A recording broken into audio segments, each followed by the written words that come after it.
오늘 빠세 초대석에서는 저도 좀 살짝 흥분을 했는데 제가 기자님들하고 다 친해요. 워낙 많은 기자분들하고도 인터뷰하시고 시간이 또 오래됐으니까 10여 년 동안 하다 보니까. 근데 그 중에서 뭐 진짜 많은 기자분들 훌륭한 기자분들 많으셨지만 저는 그냥 압도적으로 이분이 부동산 쪽에서는 압도적으로 이제 뭐랄까요 성과물이라고 할까요 결과물이라고 했던 것들을 탁월하게 보여주신 분이라고 생각을 합니다. 일단 취재 기자로서도 훌륭하시지만 또 유튜브 시대잖아요. 유튜브라고 하는 콘텐츠를 통해서 지코노미 다 아시잖아요. 예. 아마 부동산을 이렇게 쉽고 재미있고 알기 쉽게 기사보다 훨씬 더 심도 있는 내용을 전달해 주시는 데 있어서는 정말 탁월한 능력을 갖고 계신 분이라고 생각을 합니다. 한국경제신문 지코노미 전형진 기자님 모셨습니다. 안녕하세요. 안녕하세요. 반갑습니다. 이 자리에 앉은 지 거의 한 10분 만에 제 소개를 하는 것 같은데 저는 한국경제신문 디지털 라이브부에서 영상 제작을 맡고 있고요. 네. 직전에는 부동산부에 있다가 지금은 영상 제작하는 부서로 와서 소개해 주신 것처럼 지코노미라는 채널을 통해서 여러분들께 부동산 정보를 네. 전달해 드리고 있습니다. 제 주변 분들은 다 좋아하세요. 예. 감사합니다. 예, 우리가 교집합이 많아서 그런 거 아닐까요? 예, 아니 뭐 부동산은 교집합도 있긴 한데 네. 그러니까 너무 재밌으세요 일단. 감사합니다. 일단 너무 진짜 네. 위트와 그 재치가 넘치시고 아마 지코노미 이미 뭐 구독자 수가 거의 이제 100만에 육박하고 있거든요. 아마 내년에 100만이 될 것 같은데 뭐랄까요 그렇게 좀 큰 부동산 지금 언론사 중에서는 제일 큰 채널을 갖고 계신데 그렇게 만든 저는 장본인이었다고 생각을 하고 있고요. 지금도 뭐 주인공이죠, 뭐. 감사합니다. 예, 주인공. 주인이라고 하시면 안 되고. 주인공. 네네네. 예, 뭐 주인이야 여러분들이겠지만 아무튼 그렇습니다. 일단 오늘은 이제 여러 가지 부동산 얘기를 하기 전에 책이 나왔잖아요. 예, 이 책인데 사는 곳 바뀔 곳 오를 곳이라고 하는 책인데 두 번째 책이에요. 예. 첫 번째 책 저희가 해드리고 했는데 일단 이 책은 어떤 책이에요? 일단은 우리가 살면서 이제 겪게 되는 여러 곳의 지역들에 대해서 그 지역이 어떻게 변화하게 됐고 어떻게 만들어지게 됐는지에 대한 네. 좀 간략한 그 소개라고 해야 될까요? 네. 근데 뭐 일단 케이스 스터디죠. 이 지역은 이런 일들을 거쳐서 이렇게 됐는데 다른 지역에도 네. 비슷한 사례를 적용해 볼 수 있지 않을까 네. 하는 뭐 그런 것들을 많이 담아놨습니다. 네. 그래서 일단은 부동산의 좀 기본하고 근데 이제 기본을 정말 알기 쉽게 부동산은 여기 지금 타이틀 부제에도 부동산은 입지 공부가 먼저다라고 했을 정도로 입지랑 또 재미있게 좀 풀어주신 분들이 있으세요. 그래서 또 저도 일단 개인적으로 너무 제 책을 재미있게 읽었고 저는 또 다행히 여기 또 추천사를 쓸 수 있는 영광이 있어서 먼저 봤거든요. 근데 정말 한 번에 다 읽었어요. 한 번에 다 읽을 정도로 가독성도 너무 좋고 내용도 좋았습니다. 저도 뭐 25년 동안 부동산 연구원 전문가 활동하고 있지만 제가 쓸 수 없는 분야의 책입니다. 굉장히 뭐랄까요 탐사 취재, 심층 취재인데도 재밌게 풀어주신 분야에 있어서는 정말 탁월한 능력자이신 것 같고 일단 기자분이시기 때문에 글도 잘 쓰시잖아요. 그래서 한번 아마 이제 실제 읽어보시면은 제가 왜 이런 말씀을 드리는지도 아실 것 같습니다. 지금 한한님 같은 경우는 내용 궁금하다고 책은요 궁금하라고 만든 거고요 사라고 있는 겁니다. 사고 안 읽으셔도 돼. 예, 제가 더 설명드릴 텐데 일단 사세요. 네. 이야기는 여기 좀 있죠. 예스24 구매 링크 있고 밑에 있으니까 우리 예스24로 지금 실시간 구매해 드리는 걸로 해주시면 좋을 것 같습니다. 일단 책 내용 가기 전에 추천 써주신 분들이 빵빵해요. 본인이 들어가서 그러신 거 아닌가요? 예. 일단 뭐 저 말고 월천대사 이주연도 있고 그다음에 김시덕 교수님도 계시고 네, 강영훈이 부동산 스터디 그렇게 있죠. 그래서 요 정도 4분 정도라고 하면은 충분히 전영인 기자님과 비교했을 때도 정말 진심으로 써주실 만한 그런 분들이라고 생각을 하고 있거든요. 그래서 저는 추천 써주신 분들의 요 글도 재밌었어요. 다행히 좀 많이 꾹꾹 눌러 쓰신 느낌이 나서 저도 개인적으로 너무 감사했던 경험이었고 네. 또 다른 분들께도 추천사를 이제 요청 드렸어야 하지만 네. 지면의 관계로 이제 모든 분들께 다 요청되지 못한 건 너무 또 죄송한 부분이기도 하고요. 네. 근데 이제 저는 이제 제가 잘 썼다고 생각을 했는데 그래서 처음에 이제 제가 얼마큼 쓰면 됩니까라고 이제 여쭤봤을 때 한 요만큼만 쓰면 된다 그래서 그거보다 좀 더 썼거든요. 예. 다른 사람들이 이만큼 썼어요.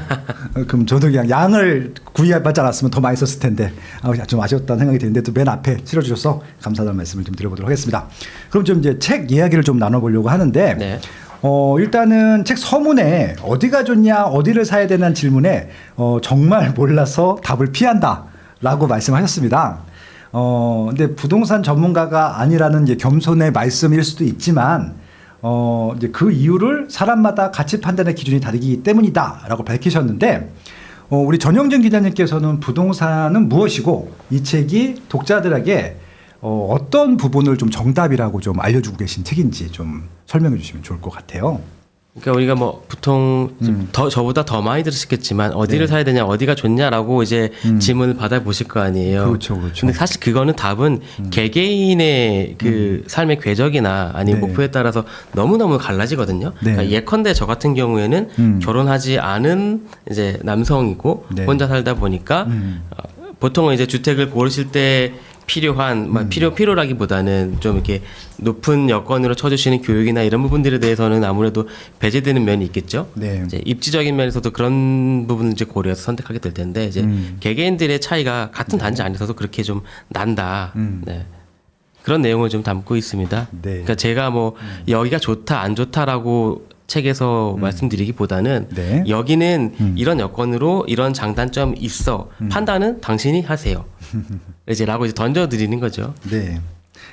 그래서 지금 담담하게 써주시긴 하지만 이 책을 읽으면은 누구나 정답을 연상할 수밖에 없는 그런 좀 결론들도 알 수 있는 그런 내용들이어서 전 더 좋았던 것 같아요. 어떤 정답을 그래서 예상하셨나요? 일단 뭐 목차를 제가 일단 설명을 드리면 1장부터 7장까지 돼 있어요. 그래서 이제 지도가 없는 입지 이야기라는 부터 이제 시작을 하고 두 번째가 이제 호재라는 환상, 집 분석의 맹점, 정책이 바뀌는 입지, 사람이 바뀌는 입지, 다시 태어나도 입지, 도시가 만들어지는 과정, 분석을 위한 방법. 그래서 아마 여러분들이 정말 사는 곳, 바뀔 곳, 오를 곳이라는 주제가 이게 실거주 목적이든 투자 목적이든 다 이것들이 해당된다고 생각하고 있거든요. 그래서 전영진 기자님이 일러주신 요 7가지 순서대로만 따라간다고 하면은 결국 스스로 뭔가 뭐 정할 수 있고 의사결정할 수 있는 합리적인 인사이트가 생기는 책이 아닐까라는 생각이 들었습니다. 감사합니다. 네. 근데 늘 이게 겸손하시고 벌써 만난 지 꽤 오래됐는데 만날 때마다 늘 겸손하셔갖고 이미 뭐 잘난 척하셔도 되는 그런 아니에요. 좀 충분한 네. 인사이트를 갖고 계신데도 너무 저는 좋다고 생각을 하고 있습니다. 그 서문 말씀해 주셨는데 아직 책을 못 읽고 저희 방송을 보고 계시기 때문에 네. 거기에 대한 배경 설명을 좀 해드리자면은 제가 네. 예전에 기사를 쓸 때 뭐 특정 지역에 이제 아주 큰 단지의 아파트였는데 네. 그게 여러 블록으로 쪼개져 있어요. 근데 이제 제가 취재한 결과로는 특정 블록이 가장 선호도가 높고 매매 네. 가격도 높기 때문에 네. 그런 설명을 썼는데 같은 부서에서 이제 다른 선배가 그거 아니다. 나는 그 동네 평생 살았는데 네. 다른 블록이 더 좋다라고 이제 말씀하신 사례를 이제 넣었거든요. 근데 그렇죠. 그게 단순히 저희 둘의 의견이 다르다고 해서 뭐 여기가 더 좋냐 여기가 좋냐를 따질 게 아니라 네. 개개인의 판단에 따라서 결국에는 이제 선호도가 갈라지는 거죠. 그렇죠. 뭐 안쪽에 있는 단지를 좋아하시는 분들도 계시고 대로변에 있지만 네. 여기에 더 가깝기 때문에 그런 단지를 더 좋아하시는 분들도 계시고 네. 이제 그런 내용이라는 겁니다. 서문은 그 단지가 어디였어요? 말씀드리면 안 될 것 같은데. 마레프인가? 블록 떨어진 게 마레프도 있고, 그다음에 저기 어디야? 경희공자에도 있고. 마레프예요. 마레프. 왜냐면 거기가 역시 또 들으면 딱 나오시네요. 뭐 다 알지 뭐. 근데 지금 말씀하신 게 담긴 게 그게 블록마다 가격이 조금 차이가 있긴 한데 근데 그게 가격이 비싸다고 나한테 맞는 단지는 아니더라고요. 저도 똑같은 그렇긴 생각을 하고 해요. 있는데 경희공자에도 이게 이제 3단지, 4단지까지 있는데 제가 좋아하는 거랑 가격이랑 반비례해요. 뭐 그래서 이제 그런 것들 보면 진짜 이 책이 그만큼 여러분들의 이 실거주 사는 곳이야, 사는 곳. 이게 사는 곳이 바이의 개념도 있지만 리브의 개념이 좀 더 크다라고 봤거든요. 그래서 정말 인간적인 그런 어떻게 보면 부동산 전문가로서의 면모가 좀 많이 보인다라고 좀 말씀드릴 수 있을 것 같습니다. 그리고 지금 이제 여기 책에 보면 또 이런 부분들이 나와요.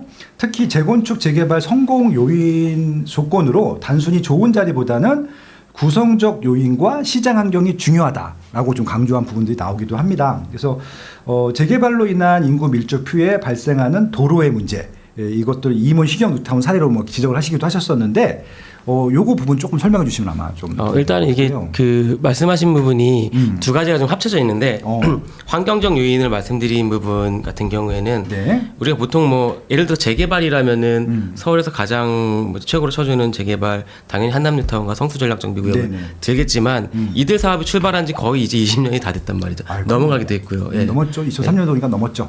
단순히 사업성이나 뭐 그런 미래만을 가지고 속도를 내는 게 아니라 네. 정책적인 환경도 당연히 있을 테고요. 네. 그 우리가 사업을 시작할 때 이 파도를 탈 수 있느냐, 마침 이제 부동산 시장이 뭐 가격이 오르든지 해서 네. 조금 더 동력을 찾아가면서 사업을 끌어갈 수 있느냐, 그 차이도 있을 텐데 이제 그런 부분에서는 단순히 뭐 우리가 입지적인 여건이나 아니면 뭐 사업성 때문에 빨리 가는 것은 아니다. 네. 라는 게 앞부분에 대한 이제 답이 좀 될 수 있을 것 같고 뒷부분 같은 경우에는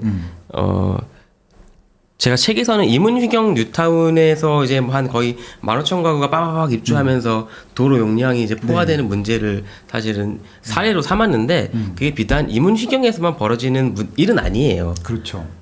서울의 전국의 모든 재개발 재건축이 이뤄지는 집중적으로 이뤄지는 곳들에 가면 다 있는 문제인데 네. 근데도 왜 이문희경을 사례 들었느냐?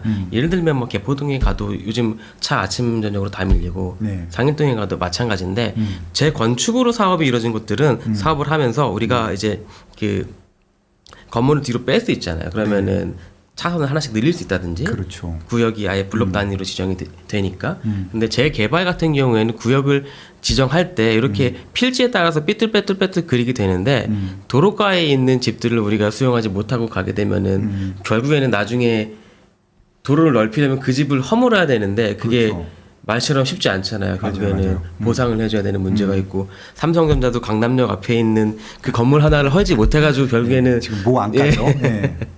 남겨놓고 건물을 뒤로 빼고 지었단 말이죠. 네. 예. 그렇게 이제 되는 것들이 사실은 뉴타운으로 이제 대단지들이 지어지는 곳들에서 모두 다 나타날 문제이고 앞으로 이제 또 이제 장애동에서 똑같은 문제 생기겠죠. 그렇죠. 입주 다 끝나면은 이제 그런 문제인데 그거를 우리가 지금 신축 아파트 막 올라가고 가격 올라갈 때는 그런 문제가 보이지가 않습니다. 잘 내가 실제로 거주할 때에 겪게 될 불편들. 네.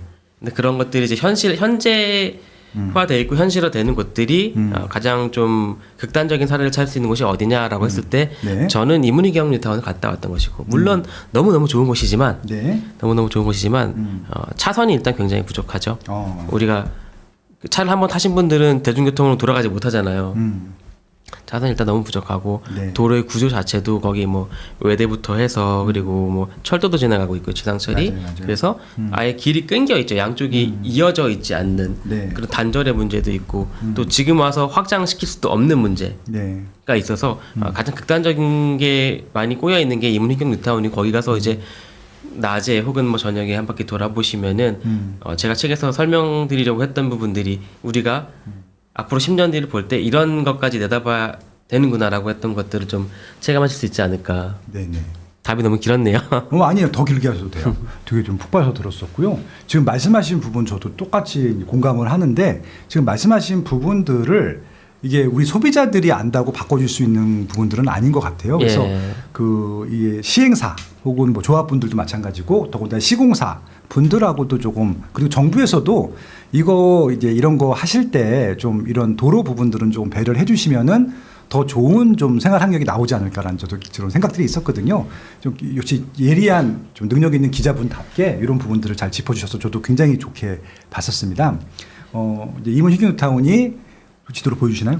제가 혹시 지도 하나만 좀 알겠습니다. 지도로 보여주시면 좋을 것 같아요. 거여마천이 그렇다는 게 아니라 이렇게 이제 삐뚤빼뚤 그려진 구역을 제가 그냥 당장 떠올릴 수 있는 곳이 여기여서 보여드렸는데 네네. 만약에 이 동네에서 지금 마천 5구역에 이 대로를 우리가 넓히려고 한다면 네. 정말로 이제 이 도로가 너무 밀려가지고 넓히려고 한다면 그때 가서 이제 여기 주유소에 있는 이런 블럭이 문제가 될 수 있겠죠. 근데 네. 이게 만약에 예전대로 우리가 재개발을 하는 시기였다면은 이 블록 전체가 사실 다 구역이잖아요. 그렇죠. 예. 네. 근데 지금은 이런 걸 다 빼고 가는 거죠. 네네.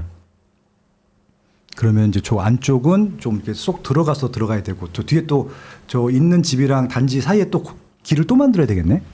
그렇죠? 그렇죠. 예. 이렇게 해서 좀 불편한 부분들이 생길 것 같다 말씀하신 것 같고요.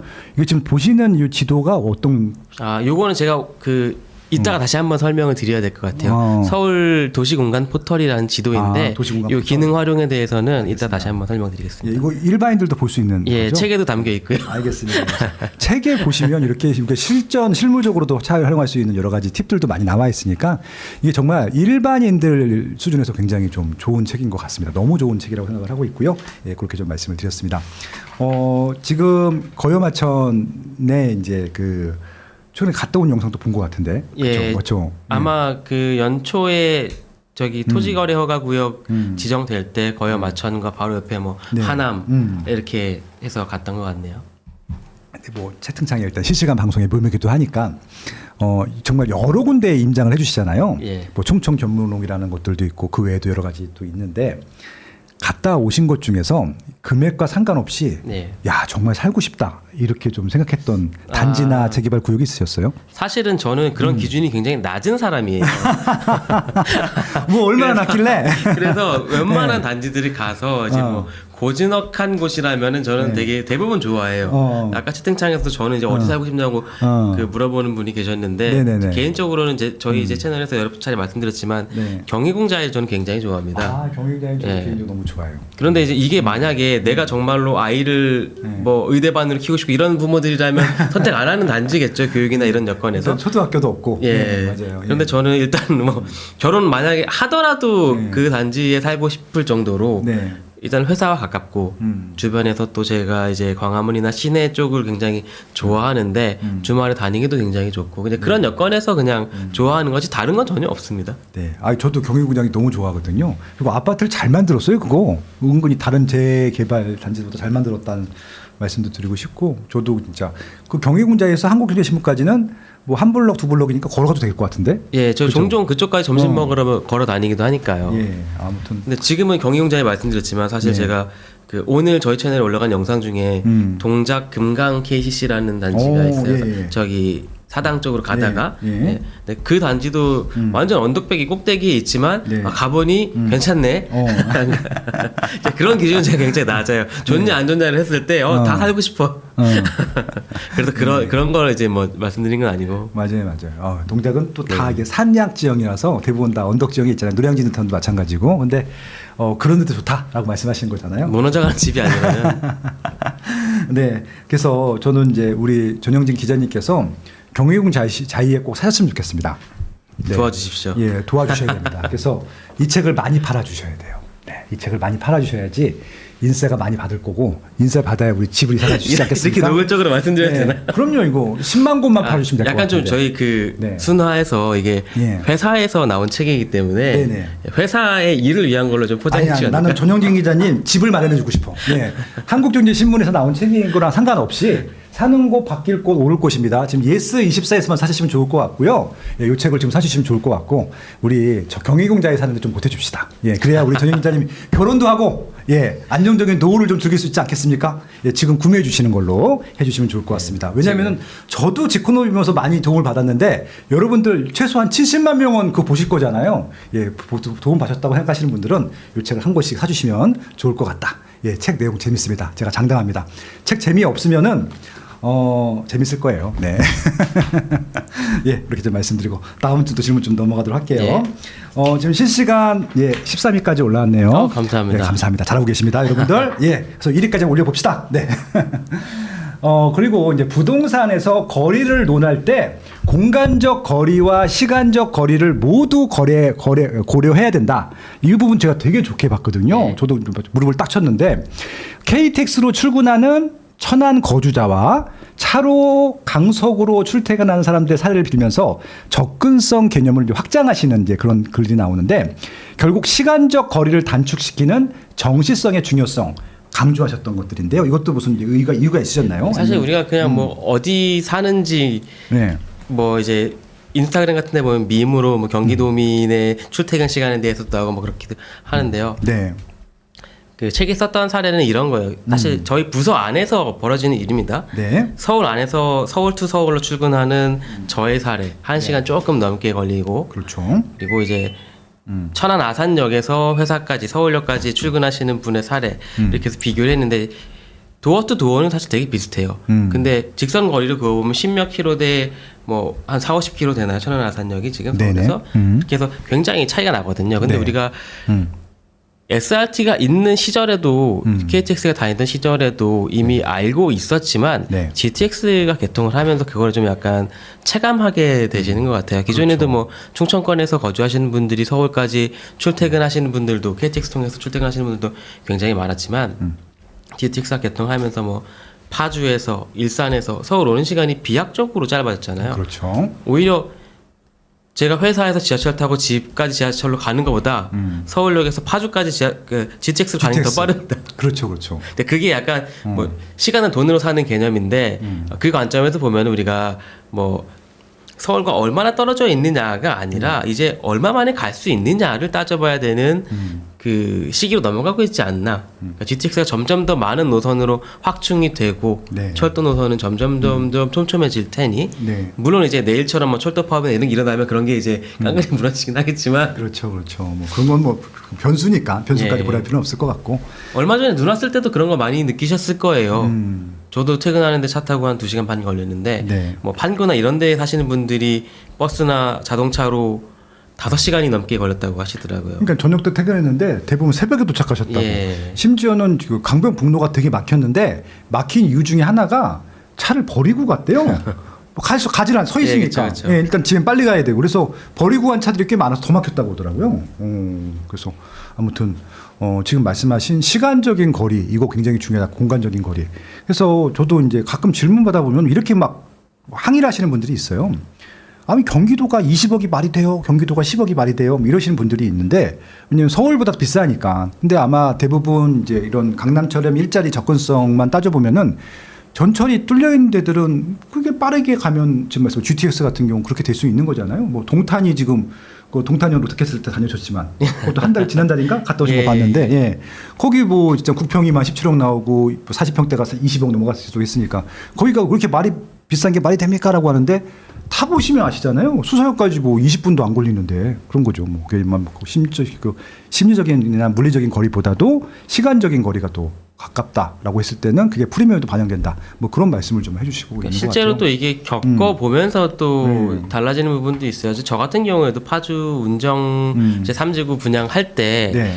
그 뭐 수년 전입니다마는 차 타고 뭐 1시간 정도 가서 이제 분양 단지가 있으니 소개하는 기사를 써라라는 미션을 받고 갔는데 네. 가면서도 투덜투덜 됐죠. 여기 뭘 쓰라는 건지 이 허허 벌판에서 뭐 아무것도 어떤 없어. 맞아. 아름다운 이야기를 하라는 건지 눈앞에 없는 GTX 얘기들을 계속 꺼내야 되고 뭐 그렇죠. GTX 온다 좋다라고 얘기는 그때 했지만 네.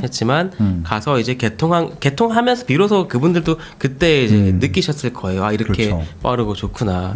우리가 아무리 말로 이렇게 많이 하더라도 실제 겪는 게 정말로 이제 좀 체감하는 파워가 다르죠. 그렇죠. 저조차도 그렇진데. 그래서 아마 이제 이런 미래 가치 따지실 때 전영기 기자님이 이제 취재해 오셨던 것들 보면서 아 이런 거 보면 되는구나 이런 미래 가치를 보면 되는구나 아마 교통망에 대해서도 아마 많이 말씀해 주시고 계시고 실제 타셔 또 그 영상 보면 실제 타셔가지고 실제 시간이나 이 환경들 같은 경우도 막 소개해 주시는 거 있어서 지코노미도 좀 많이 뭐 지금도 구독하고 계시겠지만 활용해 주시면 좋을 것 같다. 예 그리고 그 지하철 타면 뭐예요? 책을 보셔야 되잖아요. 그래서 그 책 보신 다음에 지하철에서 보시게 되면 폼도 날 거고 예 아마 좀 책도 이쁘지 않습니까? 예, 사는 곳, 바뀔 곳, 오를 곳, 이 책 꼭 좀 구매해 주시면 더 좋을 것 같다. GTX도 빛이 날 것 같다라는 생각이 들기도 합니다. 이제 좀 다음 질문 좀 넘어가고 싶은데, 제가 지금까지는 이제 뭐 예를 들어서 앞부분에서 말씀하셨던 부분들이었을 텐데, 여기 보면은 이제 2부였었나요? 호재에 대한 얘기가 나와요. 그렇죠? 호재라는 환상. 저 이 예. 부분 정말 굉장히 공감하면서 많이 읽었었거든요. 왜냐하면은 호재 때문에 투자했다가 실패한 사례들이 굉장히 많았었는데 확실히 기자분들이 이제 그런 구체적인 사례들 되게 좋아하시잖아요. 맞습니다. 망한 것들, 예. 미분양난 것들, 공실인 것들. 근데 처음에는 화려했다가 이렇게 좀 극적 반전이 됐다고 하나요? 드라마틱한 것들을 취재해 주셔서 그런 것들을 말씀해 주셨던 것 같은데 특히 이제 그 교통 호재 중에서도 GTX 같은 철도 교통 혁명을 긍정적으로 평가하셨지만. 예를 들어서 GTX B 같은 경우는 A가 착공하고 있을 때도 뭐 GTX 그 뭐 사전 타당성 검사에서 탈락하기도 했었고, 예. 그리고 또 왕숙 신도시는 또 포함됐다가 안 됐다가 뭐 이런 것들도 있었고, 아무튼 여러 가지 조금 이게 호재가 됐다가 안 됐다가 사연들이 있었는데 여기 보니까 행복회로 돌리지 말고 좀 호재의 단계를 파악하는 그런 것들도 설명해 주셨는데 뭐 그런 것들도 추가로 설명해 주시면 좋을 것 같아요. 요약하면은 사실 이제 철도 호재가 개통됐을 때 그냥 받아들이셔도 된다라는 내용이죠. 그러니까 왜냐하면 계획만으로는 아까 전에 제가 네. 직전에 파주 운정 신도시의 GTX 계획에 대해서 말씀드렸지만 네. 분양하는 단지들에서는 당연히 자기들이 5만 호재들을 다 끌어와서 선전을 해야 되기 때문에 그렇죠. GTX가 뭐 뚫리네 많이 하고 있단 말이죠. 근데 이게 그 계획만 잡혀 있는 경우 그리고 국가철도망 계획으로 갔을 때 네. 국가철도망 계획에 들어가서 뭐 이게 재정인지 민간인지에 따라 다르겠지만 어쨌든 재정이라면은 또 예타를 통과해야 되죠. 예타를 통과해도 뭐 끝이 아닙니다. 지금 GTX 뭐 C삽도 못 두고 있는 게 결국에는 공사비나 이런 부분들 때문인데 그렇죠? 착공을 해도 신안산선처럼 짓다가 사고가 나서 더 밀리는 경우들도 있고 사실 이게 우리가 된다 계획이라고 가르쳐서 말하는 것들이 현실화되기까지 사실 굉장히 오래 걸리고 GTX도 인터넷에만 존재하는 노선이었어요. 사실 얼마 전까지는 그렇죠. 25년도가 되기 전까지는 맞아요. 예. 예. 그래서 현실화된 다음에 그때부터 우리가 호재로 받아들여도 된다. 그 전에 너무 성급하게 이제 뭐 투자를 만약 예를 들어서 하신다면은 이게 또 그렇게 되지 않았을 때 네. 미래에는 결국 개통하겠지만 내가 정말 힘든 시절에 팔고 떠나야 될 수도 있기 때문에 현실화가 됐을 때 호재로 받아들이셔도 되지 않을까 약간 그런 내용이었습니다. 네. 책에서는. 그래서 이것들을 이제 구체적인 사례로 취재하신 결과를 말씀해 주셨기 때문에 훨씬 더 재미있게 나오니까 이쪽에서 확인해 보시면 좋을 것 같고 저도 기억에 남는 게 이게 이제 저도 연차가 오래되니까 그런 사례들을 많이 보는 거야. 위례 신도시 분양할 때요. 위례 트램 개발 비용을 분양가에 포함했었어요. 맞아요. 그리고 위례 신사선도 포함했었어요. 네. 근데 지금 위례가 10년이 넘었잖아요. 근데 대부분 반 이상은 이사 가셨을걸요? 그분들은 위례 신사선이나 위례 트램을 경험도 못하고 가셨기 때문에 네. 분양가만 비싸게 분양하고 받으셨는데 그런 관점인 거죠. 그렇죠. 예. 예. 그러니까 저희가 웃으면서 말하면 안 되는 안 이야기인 되죠. 것 같긴 그렇죠. 한데. 슬픈 얘기지 솔직히. 그러니까 예, 맞아요. 위신선 발표가 위례 신도시 발표가 뭐 08년도쯤이었는데 맞아요. 그때 이제 08학번들이 위례 신도시 분양을 받는 세대에 결혼하고 이제 막 아이 낳고 할 때 위례 신도시가 분양을 했으니까 맞아요. 근데 그분들이 들어와서 아이를 키우는 지금까지도 위신선을 삽도 못 뒀단 말이죠. 그러니까 계획조차도 아직 그 확정이 된 게 없어. 불투명하다고 봐야 되죠. GS가 됐다 안 됐다 뭐 이러고 있으니까. 민간 사업자를 이제 어쨌든 처음에는 삼성이었다가 삼성이 버리고 간 다음에 GS가 됐다가 GS도 손을 놔서 이거를 다시 민간 사업자를 구하려고 하는데 공사비가 안 맞고 그럼 또 이제 재정으로 전환하죠. 그렇죠. 재정 가면 다시 또 아까 말씀드렸던 예타부터 시작해서 실시협약 가야죠. 또 시공사 선정해야죠. 맞아요. 네, 정말 갈 길이 먼데 그것들은 이제 짓는 비용은 말씀하신 대로 08학번들이 다 냈어요. 분양 받으면서. 맞아요. 예. 근데 그분들은 자신들이 낸 비용을 거두지 못하고 이제 그렇죠. 이사를 가신 분들은 이제 가신 거죠. 네. 그래서 이게 진짜 만약에 지금 다행히 위례 신도시 집값이 많이 올랐어. 이게 분양가보다 떨어졌으면은 집단 데모했을 거예요. 집값이 올랐기 때문에 지금 흐지부지 넘어갔지만 이거 따지고 보면은 그거 비용 받아내는 게 맞긴 하거든요. 돈 냈으니까. 근데 아무튼 예, 그렇죠. 기자들 입장에서는 그 위례 신도시에 대한 이야기를 다룰 때 가장 많이 나오는 게 이런 그 교통에 대한 문제죠. 그렇죠. 예. 나라에서 약속했던 이 교통망을 왜 아직도 지어주지 않고 있느냐라는 거고 3기 신도시의 출발이 이제 그게 아킬레스건이었기 때문에 교통망부터 먼저 발표를 해놓고 가게 되는 사업들로도 이루어졌었죠. 알겠습니다. 네. 예, 그리고 라따뚜이님 땅 짓고는 조선일보고 예, 지코노미가 한국경제신문이에요. 아시겠죠? 땅 짓고는 배민주.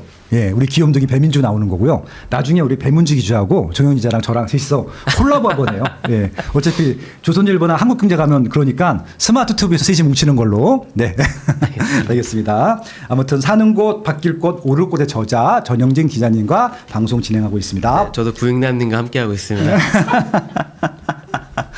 네, 부인함의 반만 생겼으면 좋겠다 진짜. 예. 다음 주에 나가는데. 예. 아, 그러세요? 정태익 예, 방송에 나옵니다. 아무튼 그렇습니다. 아무튼 교통 호재 중에서는 이제 그 GTX 같은 호재 굉장히 이거 이용해서 분양 광고 많이 하시는데 C는 착공도 안 했다. 일단 그렇게 기억하시면 될 것 같고요. 그래서 이제 아까 위례 신산처럼 민간 투자 이 부분들은 샀던 거 보고 했으면 좋겠다. 뭐 이런 말씀을 해주셨던 한 가지 더 말씀드리면 그런 부분이 있을 것 같아요. 네. 그러니까 지금 저희가 그냥 노선으로 말씀드렸지만 네. 위례 신사선은 민간 투자 사업으로 출발했었죠. 그렇죠. 예, 그리고 GTX C는 C도 민간이에요. 그러니까 민간이죠. 민간이 네. 있는데 그 안에 이제 공용 노선이 있고 네. 또 이제 아예 새로 짓는 노선이 있고 하는 건데 새로 짓는 노선에 대해서 민간 사업자가 우리 약속했던 것보다 돈이 너무 많이 든다라고 하고 이제 미루고 있는 상황인 거고. 네네. 근데 이제 노선들이 발표될 때를 보면 이게 나라에서 끌고 가는 사업이냐 아니면은 사업자를 구해가지고 그의 돈으로 하는 사업이냐가 갈라지잖아요. 그렇죠. 비교적 재정이 투여되는 사업들이 그래도 조금은 안전하다. 네. 왜냐하면 어쨌든 세금은 내서 하는 사업이고 나라가 약속한 사업이기 때문에 가기는 간다. 근데 민간 사업자들은 하다가 이제 계약을 무효화시키고 손을 털 수 있기 때문에 그렇죠. 그런 부분들에서는 리스크가 좀 있죠. 당장 미래 신사선도 그렇고. 그렇죠. 그래서 저도 그 좀 공공에서 돈을 넣는 거 보면 조금은 안심이 되더라고요. 그래서 그런 것들 예산에 반영됐는지 한번 보시면 좋을 것 같고 2026년도죠. 예산 봤더니 GTX-C가 한 1,000억 예산 편성이 돼 있더라고요. 그래서 내년은 착공할 것 같으니까 조금은 기대해 보셔도 되지 않을까 하는 생각이 듭니다. 예, 부동산가의 최고미남 기자형. 야, 역시 맞습니다. 전영진이 제일 잘생겼습니다. 네. 잘생겨서 인기 많은 거죠? 아 그렇죠. 예. 네. 네. 다들 불의의 사고로. 알겠습니다. 그리고 이거는 이제 그 지코노미 유튜브에서 다뤄주신 내용이기도 하고 이 책에도 나오는 얘기이기도 한데 철도 지하화 얘기가 좀 있었어요. 네. 가장 뜨거운 호재 중에 하나일 텐데 이 사업의 핵심은 따서 감는 구조의 성패에 달려 있다고 보셨는데 안산선의 사례를 들면서 상부 공간 개발이 지역의 진짜 기회가 되기 위한 선행 조건이 있다고 하셨는데 뭐 그런 것들 좀 설명해 주시면 좋을 것 같아요. 배경 설명을 좀 드리자면 뭐 철도지와 발표된 지가 조금 지났습니다. 네. 지났는데 원래는 올해 초에 선도 지역을 발표하기로 했다가 저희가 뭐 이제 정치적인 급변기를 겪게 되면서 이게 좀 네. 미뤄지고 그러다가 봄에 돼서야 이제 발표가 났던 곳이 대전 조차장 예. 그리고 부산역 그리고 수도권에서는 유일하게 안산이 들어가 있습니다. 안산. 예, 안산 이제 다시 또 얘기 돌아가서 하자면은 가장 사업성 좋은 곳이 어디냐라고 했을 때 서울역부터 용산역까지의 구간 그리고 뭐 좀 더 확장하면은 서울에 있는 다른 구간들을 이제 활용도가 가장 높다고 보통은 많이 보고 그렇죠. 있어요. 서울 왜냐면은 한가보니까. 예. 예, 그 위에 있는 땅을 없던 땅을 마련한다면 네. 팔았을 때 어디에 가장 가치가 높느냐 당연히 서울의 중심지들이 가장 높은데 네. 이번에 선정된 지역들을 좀 이렇게 보면은 개발의 여건의 측면에서 만약에 우리가 서울역부터 용산역까지를 지하화라고 한다고 보면 벌써부터 각이 안 나오죠. 네. 용산에 사시고 계시지만 네. 그 주변 여건들을 따져봤을 때 여기서 공사를 하면 뭐 20년 안에는 끝날까 싶을 정도로 정말 대공사고 복잡한데 그 정부가 발표한 세 군데 같은 경우에는 지리적인 여건에서 일단은 개발을 하기가 너무나 좀 좋은 환경이라고 해야 되나 그런 여건에서 좀 골랐다고 저는 봐요. 그렇죠. 저희가 지도를 좀 같이 보면서 설명을 드리면 좋을 것 같은데 지도를 제가 예 안산을 한번 보여드릴게요. 안산. 네. 안산은 경기 남부에 있습니다. 네. 시흥시와 같이 붙어 있고요. 네. 아, 별표 찍힌 거 그냥 무시해 주십시오. 네. 스시집 예, 꼭 가보겠습니다. 네. 네. 그래서 이 부동산 답사 임장을 많이 다니다 보면요. 본의 아니게 이게 맛집들을 많이 알게 됩니다. 저도 네이버 지도에 많이 찍혀 있어요. 네. 예, 안산선이라고 하죠. 우리가 서울 지하철 4호선이지만 서울 밖으로 나가면서 이제 광역전철이 그쵸? 되기 네. 때문에 안산선이라고 부르는데 안산선의 초지역부터 중앙역까지를 지하화를 합니다. 요 구간을 지하화하는데 네. 요 구간을 이제 우리가 위성 사진으로 보면은 주변이 정말 땅 파기 좋게 생겼어요. 와, 완전 평지네. 예. 평지이기도 하고 예. 이 그 노선 주변에 네. 지작물이 아예 없어요. 다 그러네요. 이렇게 녹지로 이렇게 마련해놓고 사실은 이 철로도 그 고가로 올려놔가지고 네. 그냥 고가를 놔두고 밑에 예쁘게 파가지고 없애고 묻으면 됩니다. 근데 이런 사업을 할 수 있을 이런 그 사업 여건이 나올 만한 곳이 수도권의 안산선의 이 구간 말고는 지금 당장은 뭐 이제 다 구도심으로 들어가야 되기 때문에 거긴 또 복잡하지. 예, 또. 예. 공사를 해서 어쨌든 좋은 레퍼런스를 만들어서 이 사업이 이런 것이야라고 보여줄 수 있을 만한 여건이 수도권에서는 일단 안산이 제일 정부가 선택하기에는 유리한 입지였고 제가 책에서 말씀드린 그 뭐 따서 갚으면 되는 방식은 일단 이 땅을 묻는데 어마어마한 돈이 들지 않겠습니까? 우리 보통 이제 중전철, 지하철 보통 말하는 지하철 중전철을 묻는데 키로당 한 1,200억, 1,300억 정도가 든다고 해요. 아, 1km에. 예. 와. 네, 이 정도면 거의 뭐 조단이 당연히 그냥 그렇겠죠. 넘어가겠죠. 예. 그거를 먼저 이제 세금을 투여해서 하자니 네. 돈이 너무 많이 드는 거에 대한 사회적인 그 반발이 예상되는 측면도 있고 해서 네. 정부가 마련한 방법은 위에 있는 땅을 먼저 팔고 네. 그러니까 정부가 출자한 회사에서 땅을 먼저 팔고 네. 채권을 발행해서 채권을 먼저 팔고 그렇게 해서 판 돈으로 사업을 하고 사업을 하면서 그 위 부지를 네. 민간에 매각해서 그 매각 대금으로 그쵸, 그래서 그쵸. 한다는 구조예요. 근데 그게 서울에서 하면은 이렇게 해가지고 서울역 밑에 오피스 빌딩을 뭐 한 10채 더 지을 공간이 나고 이렇게 하면 뭐 장부상 어쨌든 똔똔이 되겠구나라고 예. 생각할 수 있는데 그렇죠. 선도 지역이 안산이란 말이죠. 예. 근데 안산에서 도심 최중심에 시청 바로 아래 그리고 우리가 뭐 재건축 최근에 많이 한 중앙동도 있고요. 네. 이쪽 공간에 가장 좋은 상업지를 이제 개발을 하는데 당연히 주택도 들어오겠죠. 네. 일단 상업시설을 분양을 했을 때 분양이란다. 상업시설을 개발했을 때 오피스 빌딩을 짓는다. 안산에 네. 오피스 빌딩을 뭐 50층, 40층짜리 올리면은 네. 입주할 기업들이 있는가? 있어도 여기 입주하고 나서 기존의 빌딩들이 그대로 뭐 유지되는가에 대한 고민도 있는 거고요. 그런 네. 고민이 있다면은 용지를 매각할 때 제대로 매각이 될까? 그러네요. 예, 일단 그 고민이고 매각이 하다 안 되면 결국 뭐가 되죠? 주택을 바꾼단 말이죠. 그렇죠. 준주거로 뭐 네. 한다든지 해서 지산이나 아니고 생수골 나는 거죠. 그렇죠. 네. 그렇게 해서 결국엔 주택 공급이 대량으로 될 것이 굉장히 좀 높은 확률로 예상이 되는데 안산은 사실 수도권 지역들 중에서도 뭐 재건축이나 재개발 특히 재건축이 좀 많은 편인데 그 도심에 그렇죠. 열심히 가고 있는 지역이고 공급이 많이 예정돼 있다는 얘기죠. 네. 공급이 많이 예정돼 있는데 더 광역적으로 보면은 위에 뭐 장상지구 개발하는 것도 있고요. 네. 그리고 그 3기 신도시 나왔던 부지도 있어요. 네. 옆에 여기도 한 3-4만 가구 정도 되는데 의왕군포 안산 신도시죠. 네. 장상지구도 한 10,000가구 되고 네. 구도심 재건축도 뭐 예전 구역까지 합치면 40곳이 아마 넘을 겁니다.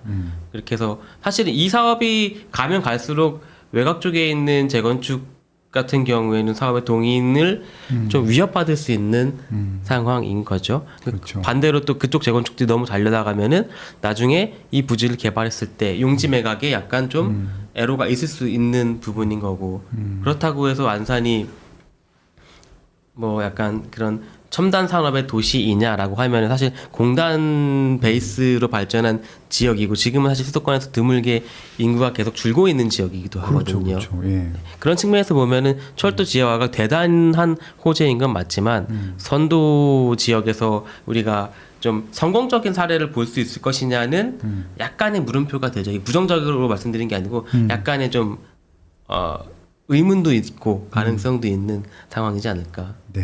아유, 저도 뭐 100% 공감하고요. 이렇게 그러니까 철도 위까지 이용한다라고 했을 때는 수요는 많은데 공급이 적은 데다가 해야 되는데 여기는 공급이 적다고 할 수 있는 입지가 아닌 것 같아서 저도 진짜 그러니까 이분들이 일을 할 때 분명히 누구 위에서 이거 해봐 아이디어 주면서 그럼 결과물 만들어 좀 기획을 해봐 그러면 이제 뭔가 해야 되니까 그냥 제일 개발하기 쉬운 땅을 갖고 가서 그냥 보고한 것이 아닌가라는 생각이 들고요.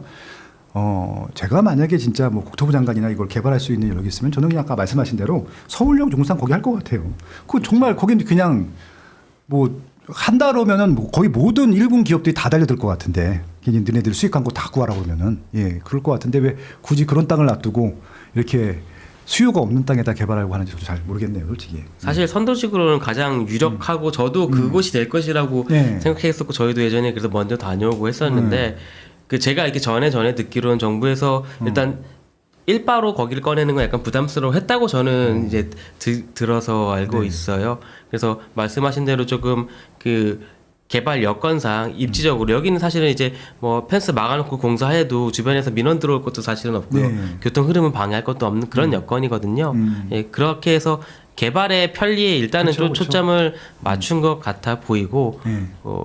그 서울 도심 구간들을 개발하기 위해서 사실 법도 조금 만져놓긴 했습니다. 그러니까 철도 지하화라고 해서 무조건 완전히 지하에 붙는 게 아니라 예. 그 지금 용산역에 가보면 용산역 옆에 아이파크몰 있잖아요. 그렇죠. 얼마나 좋아요. 네. 아이파크몰 주차장에서 이렇게 보면 철로가 이렇게 보이거든요. 그럼요. 딱 그 높이대로 데크를 씌우는 것도 예. 그 지하화라는 개념에 포함되게끔 그냥 뚜껑만 덮으면 되는 거예요. 예, 그렇죠. 법에서 아예 그거를 명시해놨어요. 특별법에서 그렇죠. 데크를 씌우는 것도 지하화 개념에 든다라고 해놨기 때문에 앞으로 서울 도심 구간은 사실상 그런 식의 그 뚜껑 씌우는 개발로 가지 않을까. 특히 그러니까 그거 예. 솔직히 공무원분들이 경험도 없고 잘 못해서 그런 건데 코다 이런 데 있잖아요. 한국부동산개발협회 이런 분들한테 맡기면 그냥 쫙 할 것 같은데 수익금 너네가 다 가져. 눈에 불을 켜고 할 텐데. 다 가져 때문에 못하는 거죠. 다 가지면 어떻게 개발해서 우리가 쓰면 좋은 건데 그냥 그게 이제 누구한테 특정 이익이 가니까 문제가 된다라고 생각하시는 것 같습니다. 아무튼 좀 연결해서 좀 드리고 싶은 말씀 중에 하나가 결국 이제 이렇게 수요가 없는데 개발하는 것들 때문에 뭐 신도시 개발할 때 없는 곳은 아닙니다. 우리 말 주셔야 돼요. 예. 아니, 수요가 많지 않은 곳 생각보다. 그래서 아무튼 신도시 개발할 때 이제 분당과 판교를 이제 그 좀 성공한 케이스로 보셨고 일산 신도시 같은 경우는 좀 실패한 케이스로 보시기도 하셨는데 이들의 희비를 가른 결정적인 뭐 정책 뭐 이런 것들도 한번 설명해 주시면 아마 좀 도움이 될 것 같아요. 입지 판단할 때. 예, 일단 뭐 실패로 말씀드린 것은 아니고, 네네. 그러니까 왜 우리가 분당과 일산을 계속해서 비교하느냐라고 하면은 동기예요. 동기. 예, 뭐 입사 동기인데 친구 동기 한 명은 뭐 진급이 빠른데 나는 뭐 네. 만년 과장에 머물러 이런 케이스들도 있잖아요. 그래서 같이 출발했는데 처음에는 우리가 뭐 정말 연결지 않은 신도시의 개념으로 집만 때려박은 똑같은 도시였고 중산층이 이주한 것도 비슷했고 했지만 네. 다들 잘 알고 계시는 것처럼 일단은 서울과의 거리도 물론 있습니다. 거리도 물론 있는데 더 큰 이제 차이를 낳은 거는 결국에는 지역에 이제 서울에 의존하는 곳이냐 아니면은 자생해서 살아갈 수 있는 곳이냐의 희비가 굉장히 갈라진 지점이죠. 그러니까 그 과정에서 이제 분당은 판교 개발을 빼놓을 수가 없는데 그러니까 판교가 한 3만 가구 정도 되는 신도시입니다. 네네. 근데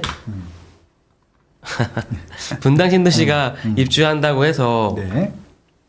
판교 신도시가 입주한다고 해서 분당이 그런 공급적인 위협을 받았느냐 그렇진 않아요. 그게 규모 자체도 일단은 아주 큰 도시는 아니었던 측면도 1번 있고 그렇죠. 두 번째는 판교 테크노밸리라는 분당에 오히려 자족성을 더해주는 그 업무 용지가 들어왔는데 이게 네. 사실 업무 용지 계획은 어디서나 세울 수 있죠. 어디서나 세울 수 있는데 기업의 유치를 굉장히 잘한 케이스로 뭐 옛날에 테헤란로에 있던 그 IT 기업들 다 끌어왔잖아요. 같이 그렇죠, 판교에서. 그렇죠. 네. 그래서 IT 하면 판교가 돼버린 거고 네. 과거에는 테헤란로였지만 예, 그렇게 해서 그 약간 좀 첨단 산업에 어울리는 업종을 모아놨기 때문에 판교 신도시 자체의 자족성도 높아졌지만 그 옆에 있는 분당도 서울까지 굳이 가지 않고도 판교로 출퇴근할 수 있고 네. 판교는 이제 도시가 지어지자마자 우리 도시에 아무것도 없지만 분당의 원숙한 도시의 인프라를 같이 공유할 수 있는 형태가 되면서 사실은 성남이라는 큰 테두리에서 네. 원래 하나의 도시인데 그 같이 이렇게 묶여서 가는 지역이 된 거죠. 그래서 아침에 신분당선역 판교역에 가보면은 그 약간 좀 수도권 도시치고는 생소한 그 풍경을 볼 수가 있어요. 내리는 분들이 더 많습니다. 판교역에. 맞아요. 나가시는 분들보다. 네. 네. 보통 우리는 이제 수도권에서 급하게 뭐 신도림으로 이제 출퇴근하시는 분들, 갈아타시는 분들 많이 보는데 네. 서울로 들어오시는 분들. 근데 그 판교에서는 조금 다른 풍경을 볼 수 있고요. 일산 같은 경우는 출발은 똑같았지만 네. 그 판교 같은 친구를 옆에 두지 못했죠. 그렇죠. 둘 번도 했었는데 아무래도 조금 예, 잘 안 됐죠. 예, 북한 리스크가 있었던 것 같아요. 알게 네. 모르게. 예. 근데 또 이제 서울과 일산 사이에 이 그 어마어마하게 많았던 그린벨트들이 영원하지 않고 네. 계속 풀려나가면서 맞아요. 서울과 더 가까운 택지들이 계속해서 개발됐는데 문제는 얘들이 일산과 똑같은 성격으로 지어졌어요. 서울로 출퇴근하기 위한 베드타운으로 지어지다 보니까 맞아요. 예. 결국 그들끼리 서울과의 거리를 경쟁하게 되고 맞아요. 가장 가까운 곳이 가장 유리하죠. 그러면 그렇죠. 그러다 보니까 일산이 그런 경쟁에서 조금 밀려나게 되고 했기 때문에 좀 아쉬운 부분이 있죠. 그렇기 때문에 창릉 신도시의 뭐라고 해야 될까요? 그 삼기 신도시 발표할 때 뭐 자주 기능을 많이 확충하겠다. 창릉은 뭐 선호도가 1, 2위를 다투는 곳이다라는 얘기들도 많긴 했는데 창릉 신도시의 성공이 또 옆에 또 개발되는 대곡의 성공이 일산의 미래의 모습을 많이 가르지 않을까. 그러네요. 예. 근데 좀 아쉬운 건 이런 건 있습니다. 그러니까 말씀드렸지만 삼기 신도시 가장 선호도 높은 곳이 교산 그 다음에 창릉이라고 네. 했었는데 기업 유치를 먼저 하는 곳은 대장이에요.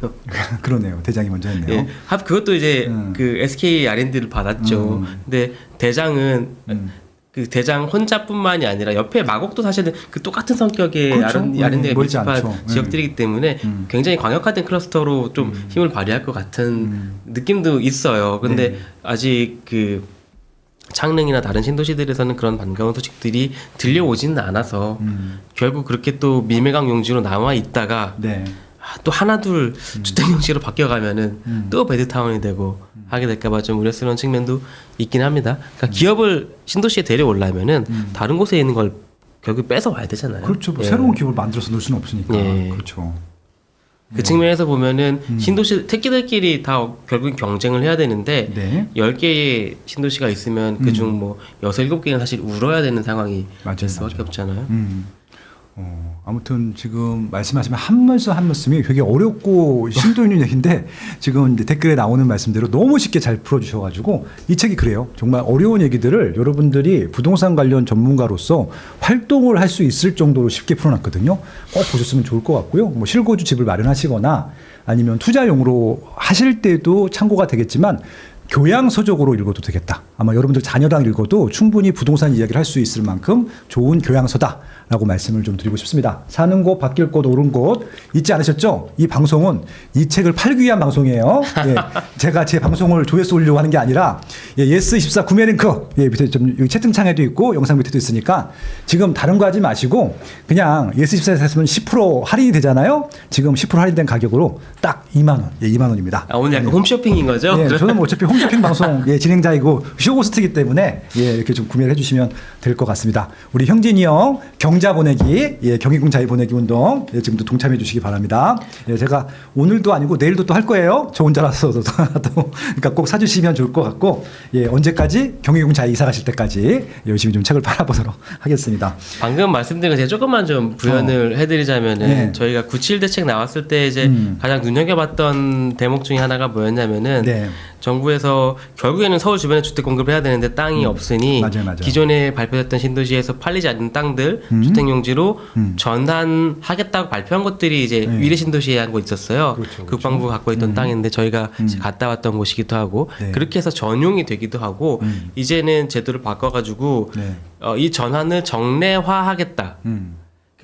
뭐 이제 회의를 뭐 주기적으로 한 번씩 열어가지고 여기 안 팔렸어 여기 그러면 이제 주택으로 바꿀까라는 것들을 정례화해서 발표하겠다는 거는 그게 역으로 생각해 보면은 우리 신도시 만들 때는 업무지구 이렇게 막 박아놨길래 뭐 조감도만 보면 막 휘황찬란한 건물도 들어오겠거니라고 생각했지만 결국에 팔리지 않아가지고 이렇게 될 수 있는 것들이 많다는 거죠. 그게 비단 그 택지에만 있는 것뿐만 아니라 서울 안에도 많습니다. 그러네요.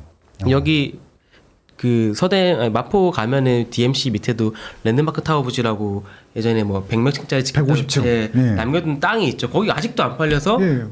사실은 뭐 주택도 같이 섞는 그런 계획도 나왔었고 네. 이번에도 뭐 되게 유력하게 이제 거론이 되고 있는 곳이기도 하죠. 그래서 진짜 DMC 부지는 뭘로 개발될지 모르겠지만 진짜 네모 반듯한 정사각형 네. 넓은 부지고 거긴 진짜 뭐가 들어와도 될 입지인 것 같은데 잘 안. 그러니까 이게 그냥 정부나 지자체에서 못할 것 같으면 그냥 민간에 팔아도 될 텐데 팔 생각도 없는 것 같기도 하고 그러네요 보니까. 그 입찰은 하는데 좀 잘 안 되고 있는 것 같아요. 예. 네, 뭐 기본 조건들이 아마 있을 거예요. 네. 그래서 어려워서 그렇지 뭐그 팔렸다고 하면 안 살 사람이 어디 있겠어요. 저 거기다 아파트 대충 지어도 분양 잘 될 것 같은데. 그렇죠. 뭐 지구단위에서 이건 안 돼, 이건 안 돼, 이거는 다 빼고 보면 이제 할 수 있는 사업이 없는 땅이 되는 거니까. 예, 거기 이제 뭐 조건에서 무슨 이제 기업체 유치하라 그러고 이렇게 하니까 못 들어가는 거지. 단순히 분양하는 뭐 아파트로 지라고 그러면 거긴 대박 입지예요. 왜냐면 그 성산시형 인기 많잖아요. 그렇죠. 네, 뭐 그럴 거면 해도 아무튼 그렇습니다.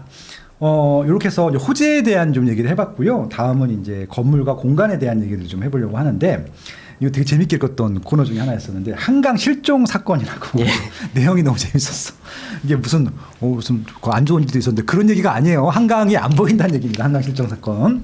아파트 분양 당시에 강조했던 조망권이 사라지는 이제 경우들이 많다라고 하는 이제 기재였었는데 예를 들어 덕은지구 사례를 좀 보여주시면서 주거용지 앞에 업무용지가 배치되는 도시계획 의도와 그 결과를 이제 보여주셨었던 거로 기억을 하는데 이 조망권이 법적 보호 대상이 아닌 이유와 뭐 도시 계획도 이것들 영구적인 조망권 뭐 이런 것들에 대해서 좀 어떻게 저희가 이해하면 될까요? 예, 그러니까 뭐 좀 요약해서 말씀드리면은 네네. 이 덕은 주민들한테 굉장히 좀 죄송한 네. 말씀입니다만은 네네네. 너무 좋은 곳이죠. 하지만 네. 뭐 코털 삐져 나온 거 하나 찾자면은 네. 한강변에부터는 굉장히 그 한강을 강조한 네. 도시개발 사업이었습니다만은 네네. 여기 단지들 이름도 다 한강에 들어가요. 자이, 리버뷰, 한강자이, 디에트르 한강, 그렇죠? 네. 다 강이 들어갑니다. 강을 볼 수 있다는 네네. 의미로. 그래서 한강변에 붙은 걸 강조하는데 네. 그 아파트들이 먼저 이제 여기에 생겨나고 그 앞에 뭐 상업 용지도 있고요, 업무 용지도 있는데 업무 용지들이 팔리지 않으면 뭘로 개발이 되죠? 뭐 업무 용지가 안 팔리면 이제 주거로 이제 뭐 궁극적으로는 네, 마지막. 네. 나중에 그렇게 되는데 네. 그 오피스 빌딩들 같은 경우에는 대형 이제 뭐 회사들을 임차를 넣고 하면서 그런 것들을 미리 맞춰놓고 짓기도 하고 하지만 네. 아파트를 팔듯이 그 조그만 오피스들이 들어올 수 있는 자리를 만들어서 파는 게 우리가 지산이죠. 예, 지산. 네. 제일 지산들이 만만한 지금 게. 네. 다 들어서 있어요. 맞습니다. 이 자리들이 덕은지구 앞에 보면 지산들이 다 들어서 있는데 그 문제는 그 일단은 주거지와 이런 업무용지 상업지가 다른 게 네. 뭐 건물 간의 이격이라든지 그렇죠. 이제 그런 이런 거에 대한 게 주거지보다는 좀 느슨하기 때문에 그쵸. 딱딱 붙어 있고 거의 뭐 벽이 붙어 있는 경우도 있어요. 맞아요. 옆에 뭐 하이파이브도 가능한 정도로 맞아요. 손 내밀면은 그렇게 돼 있기도 하고 네. 사실 조금 더 세련되게 짰으면은 앞에 한강변에 있는 들어서는 그 업무 용지들을 네. 좀 높이 제한을 걸어서라도 뒤에 있는 단지들과 좀 입체적인 스카이라인을 만든다든지 그쵸. 할 수 있는데 사실 그 덕은지구를 이제 가보신 분들은 아시겠지만 가양대교 쪽에서 만약에 보면은요. 네. 네. 약간 이렇게 좀 장벽처럼 서 있어요. 지산만 보이네. 예. 예. 사실 이 뒤에 아파트들이 있습니다. 네, 있죠. 안 보일 뿐이에요. 예.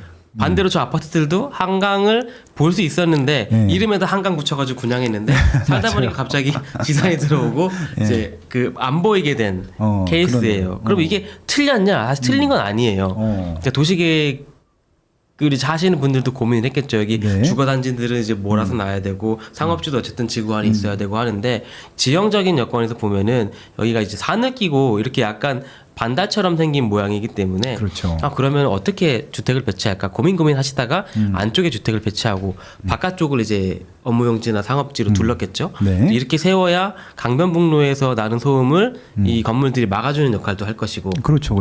근데 약간 디테일의 측면에서 우리가 보통 이제 그 조망에서는 굉장히 좀 보는 거는 중시하지만 법에서는 그 조망권을 보장하고 있지는 사실 않기 때문에 네, 맞죠. 이렇게 막더라도 사실 아무 문제가 없습니다. 맞죠. 네. 네. 그래서 뭐 분당에 가면 정자동에 가도 주상복합 앞에 뭐 네이버 건물 딱 서 있고 막 그렇잖아요. 그렇죠. 토성도 막 서로 붙고 그런 것처럼 좀 약간 디테일의 측면에서 뭔가 조금 아쉬움이 있었던 부분. 그래가지고 사실 덕은지구의 가장 승자는 여기입니다. 삼정 그린코어만 한강을 볼 수 맞아. 있어요. 되게 지금. 재밌어요. 예. 어. 네, 이렇게 보면은 네. 어떤 앞으로 이제 어떻게 될지 우리 지역 안에서 어떤 일이 네. 벌어질지를 미리 좀 볼 수 있는 측면이죠. 만약에 우리가 네. 여기 지어지는 주거지에 지어지는 아파트를 분양받았는데 네. 우리 단지에서 한강 쪽으로 상업지가 있어? 상업지는 우리보다 용적률 더 높게 줄 수 있단 말이죠. 그럼 당연히 건물은 더 높게 혹은 같게 올라갈 수 있는 거고 그렇기 때문에 막힐 수 있구나라는 거고요. 또 하나의 사례가 이제 뭐냐면 네. 성수동으로 가보면은 네.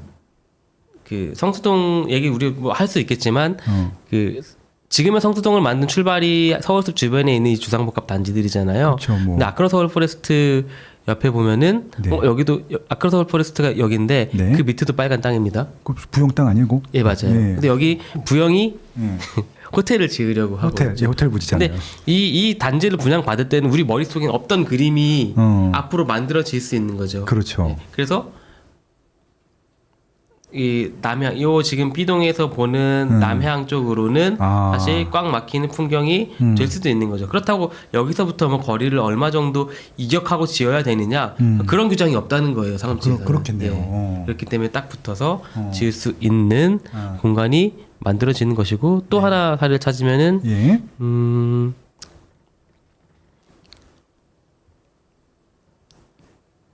뭐 여의도가 될 수 있는 거죠. 브라이튼 여의도 지금 지어졌지만 예, 앞에 예. 재건축하고 나면 재건축하고 나면은 여기서 볼 수 있는 그것들이 다 이제 막히는 거죠. 이건 이제 그 앞에 상업지가 있는 게 아니라 우리는 상업지고 앞에는 주거지인데 예, 거꾸로 예. 또. 예. 근데 저기는 또 일단 그 상업지용에 주상복합하게 되면 더 많이 올라갈 수 있으니까 네. 그래서 오세훈 시장이 또 용적인 혜택을 많이 줘서 그러네요 보니까.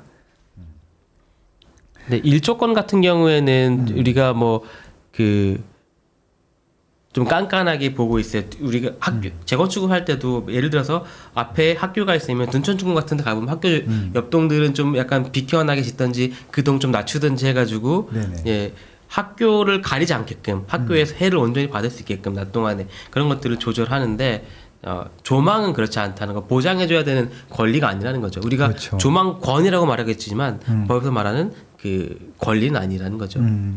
그래서 뭐 조망이 되면은 뭐 좋을 수도 있는데 이게 법적으로 책임져야 될 것들은 아니기 때문에 물론 이제 서로 민원이 왔다 갔다 할 수 있으니까 적당한 선에서 타협들을 하고 뭔가 좀 보상을 좀 해주는 경우들도 있지만 말씀하신 대로 그게 네. 법적인 권리는 아니다. 말씀하셨던 것 잘 같습니다. 타협한 동네도 있죠. 네. 이촌동에 가면은 그 구멍 뚫어놓은 아파트 있잖아요. 네네 거기 동부 센트럴빌. 예. 네. 제가 지금 요 동인가? 네. 잠시만요. 예, 그거 맞아요. 예, 그거 무슨 트레이드. 이런 식으로 해가지고 우리 이웃의 조망권을 예. 확보해주기 위한 이웃의 노력으로 이렇게 짓는 케이스도 있는데 이게 평화적으로 이렇게 만들어졌을까요? 그렇지 않을 거거든요. 네네. 그래서 아무튼 뭐 디자인적으로는 특이한 사례 중에 하나였던 걸로 기억이 되네요. 예. 알겠습니다. 아무튼 조망권에 대해서도 이렇게 좀 다양하고 깊이 있는 얘기고 구체적인 사례들이 바로 요책 사는 곳, 바뀔 곳, 오를 곳에서 있으니까 좀 많이들 좀 구매를 해주시면 좋을 것 같고요. 예, 여러분들이 사실 때까지 좀 계속 광고할 겁니다. 네. 네. 그리고 이제 벌써 우리 1시간 됐어. 많이 시간 지났네요. 진짜. 그래서 여기 자주 모셔갖고 얘기해달라고 하시는데 본인 채널 만들기 좀 바쁘세요. 그래서 제가 가끔 모셔갖고 저도 가끔 출연도 하고 예, 그렇게 하도록 하겠습니다. 최근에 아마 제가 또 영광스럽게도 초대해 주셔서 잘 다녀왔는데 아무튼 저도 재밌는 시간이었습니다. 지금 이제 좀 마무리하는 단계로 이제 네. 통계 데이터 다루는 것들 기사 쓰실 때 참고하시는 것들도 여기 좀 우리가 아이디어를 얻을 수 있습니다. 그래서 저는 그 부분도 되게 좋았었는데 예를 들어서 이제 뭐 이런 부분들 통계청 데이터를 활용해서 인구 증감보다 가구 분화가 더 중요하다라는 것들 이제 분석하셨었는데 가구 증가 속도가 둔화되고 1인 가구의 주택 소유율이 31.3%에 이른다. 라는 점들 그친자에 그친다라는 부분들을 지적해 주셨었는데 주택 수요를 결정하는 핵심적인 지표 뭐라고 생각하십니까? 예. 굉장히 여러 가지라서 좀 단언하기는 어렵습니다만은 네네. 그러니까 주택의 구매는 사실 결혼하고 굉장히 밀접하게 좀 관련이 있다고 생각해요. 그러니까 네. 우리가 그 인구가 감소하는 시대에 접어들었고 인구 절벽을 맞이하고 있지만 주택 수요는 증가할 것이다라는 그 논리의 배경은 가구가 분화하고 있기 때문에 예전에는 뭐 우리 한 식구에 3명이었다면은 그게 3개의 가구로 분리되는 시대로 왔기 때문에 그만큼 주택은 필요하다라고 네. 보고 있는데 사실 가구가 분화하고 있는 속도는 조금씩 떨어지고 있습니다. 그렇죠. 증가하는 또 그 아무래도 한계가 율은. 있겠죠. 예. 그래서 어느 순간이 되면은 이제 정말 증가하지 않는 시대로 누구나 다 1인 가구이고 그렇죠. 1인 가구로 꽉 채워진 이제 시대가 올 수도 있고 예. 네. 어쨌든 그렇게 해서 가구가 분화하는 속도 자체는 떨어지고 있고 그럼 문제는 1인 가구들이 모두 주택을 소유하려고 하냐예요.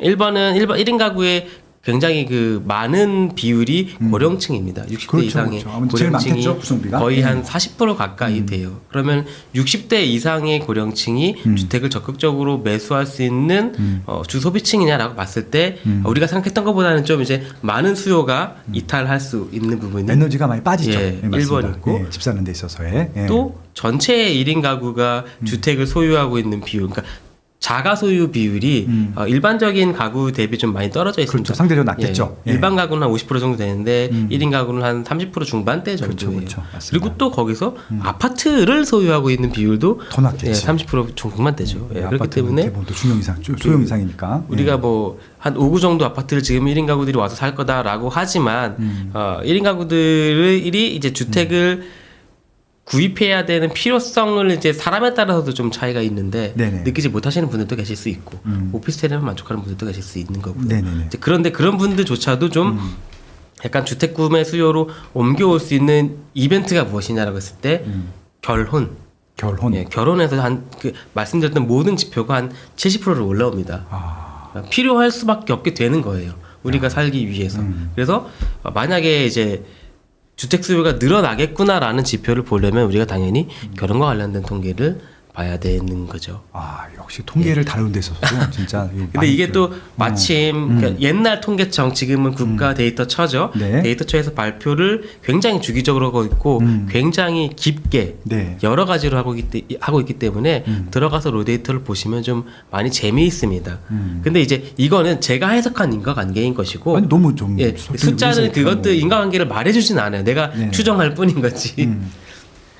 너무 좋고요. 그래서 이제 뭐 데이터 얘기 나왔으니까 생활 인구 부분들도 해석을 잘 해주셨는데 그 부분도 좀 계속 연속해서 설명해 주시면 좋을 것 같아요. 뭐 이것들을 좀 어떻게 활용하면 되는지도. 네, 그러니까 생활인구라는 거는 사실 등장한 지는 얼마 안 된 개념이에요. 마침 며칠 전에도 생활인구가 업데이트 한번 돼서 발표가 되긴 했었는데 그러니까 어떤 개념이냐면은 이 지역에 살고 계신 분들은 우리가 주민등록 인구로 전산으로 파악을 하죠. 그렇죠. 생활인구는 이 지역에 다녀가신 분들인데 월에 한 번 이상 그리고 3시간 이상 그 지역에 체류한 인구를 셉니다.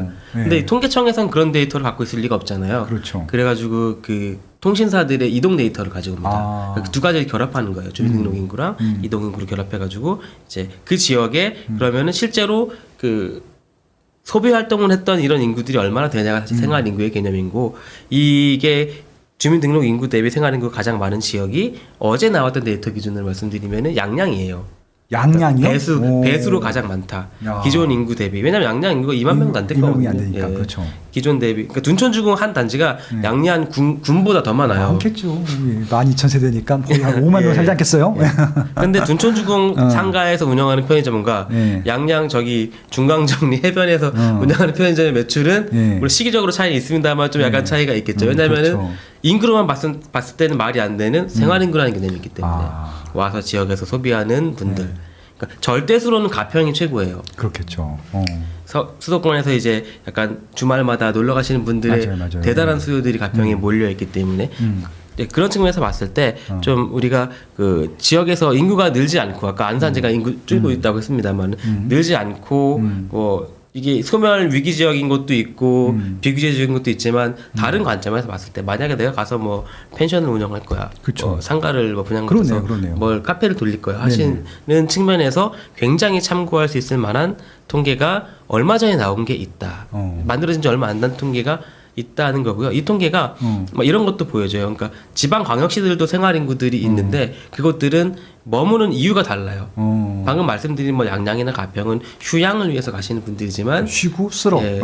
지방에 있는 광역시들은 교육, 의료, 그러니까 그 지역의 거점인 지역들이잖아요. 거점 지역이니까. 그렇게 해서 장기적으로 머무시는 분들이 많다. 그러니까 20일 이상 머무시는 분들이 되게 많게 숫자에서 나오는데 그거는 사실은 전입신고를 안 했을 뿐이지 사실상 살고 계신 분들이거든요. 그렇겠죠. 그러면은 그 광역시에서 잡히지 않는 통계상 잡히지 않는 인구인 거죠, 사실. 그 수요인 거죠. 이제 그분들이 이제 다니면서 뭐 돈을 안 쓰지 않을 거 아닙니까? 그렇죠. 그런 관점에서도 우리가 좀 부동산과 관련한 뭐 수익형 부동산 특히 좀 생각해 볼 수 있지 않을까? 그런 내용들 좀 넣습니다. 그 생활인구는 어디서 우리가 통계청에서 보면 돼요? 다 이제 국가데이터처에서 나오는 통계예요. 네, 국가데이터처에서 보시면 됩니다. 예.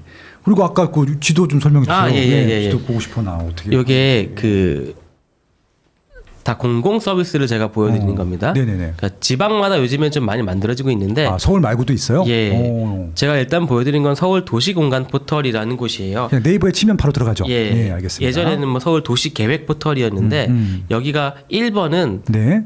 이런 게 있어요. 열람공고라고 해서 지금 뭐 서울 중구에서 뭐 강남구에서 뭐가 지금 공고 중인지 이렇게 해서 뭐 개별 단지들에 대한 정비 계획 그 열람 공고도 다 볼 수 있습니다. 물론 열람이기 때문에 나중에 고시된 다음에 또 따로 볼 수 있고요. 이런 공고들 뭐 개발 계획이 뭘로 잡히고 있는지도 일단 볼 수 있는 거고요. 네. 제가 사실 보여드리고 했던 건 이것보다도 지도로 다시 빠져나가서 그러니까 아까 지도 너무 좋았었어. 예. 용산구를 한번 볼게요. 용산구를 누르고 들어가면은 네, 여기도 뭐 개발하는 데가 많아서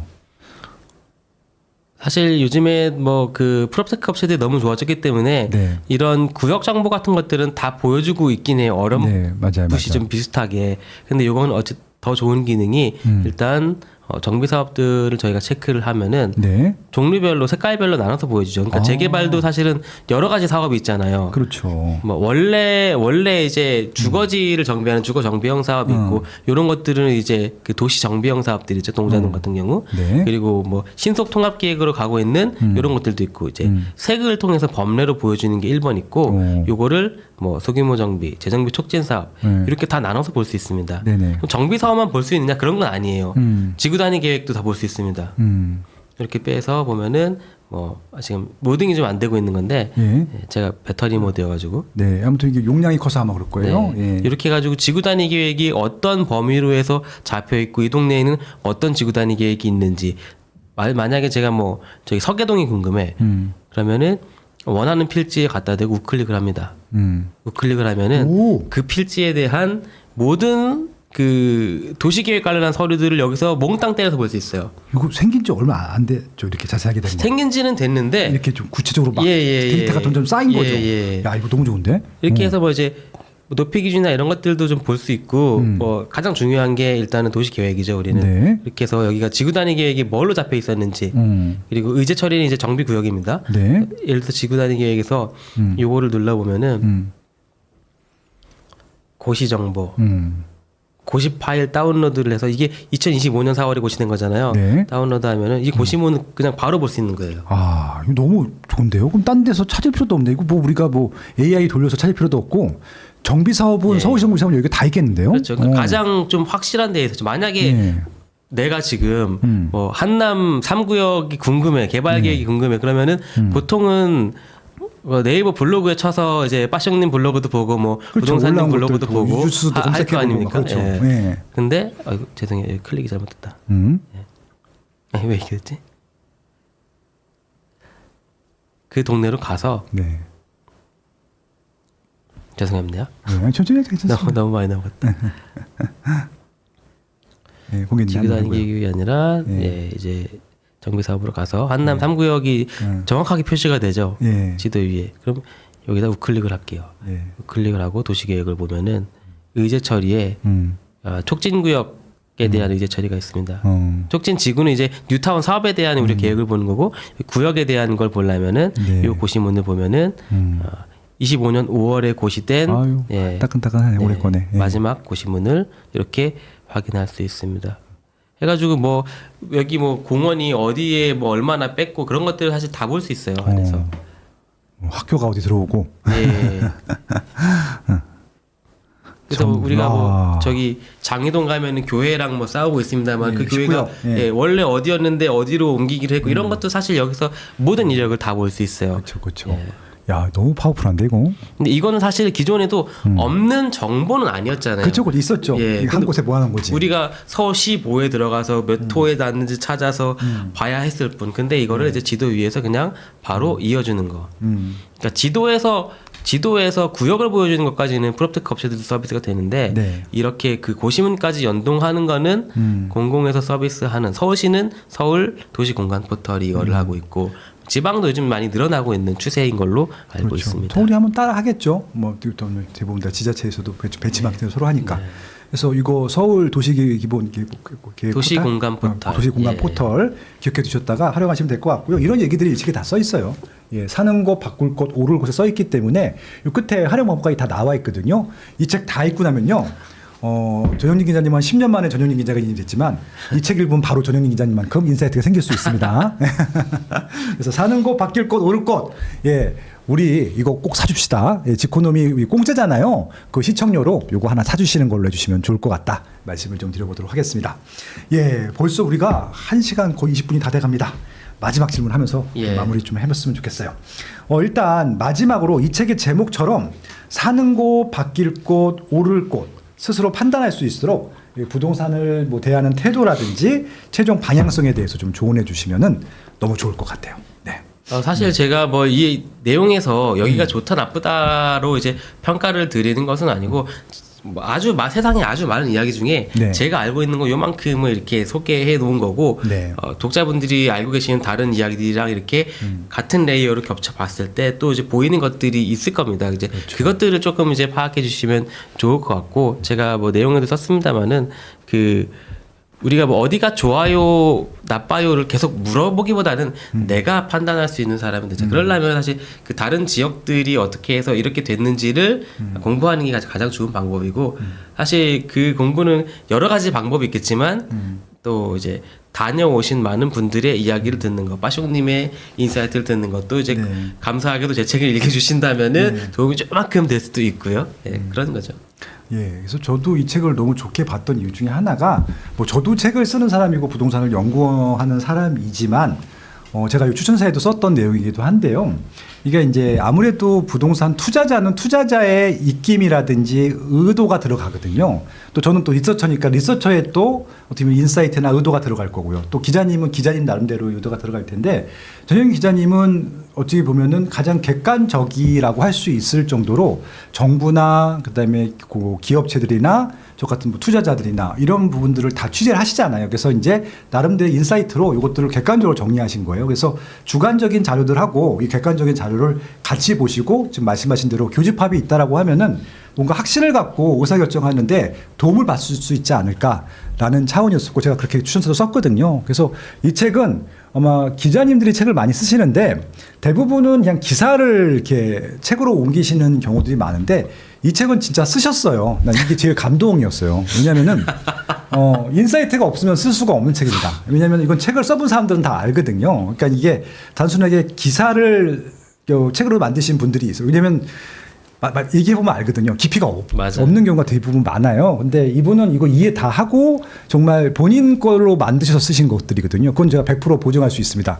제가 책을 많이 쓰고 많이 읽어봤잖아요. 그렇기 때문에 그래서 제가 웬만하면 추천사를 안 써요. 제가 추천사를 늘 쓰는 것처럼 보여도 1년에 두세 권밖에 추천사를 안 써요. 근데 이 책은 기꺼이 제가 추천사를 쓴다고 말씀을 드렸었고 그래서 자신 있게 추천을 드리는 것들이니까 주관적인 데이터들도 보시고 객관적인 걸로 검증을 하고 싶으시면은 이 책에서 검증하는 방법도 나오거든요. 한번 그 순서대로 1부부터 7부까지 한번 순서대로 다 보신 다음에 그대로 여러분들도 한번 이렇게 기자님 분석하시는 방법, 기사 쓰시는 방법대로 한번 생각을 해보시고 의사결정을 하신다고 하면은 너무 도움이 되실 것 같아서 이 책을 좀 강추드리고 싶습니다.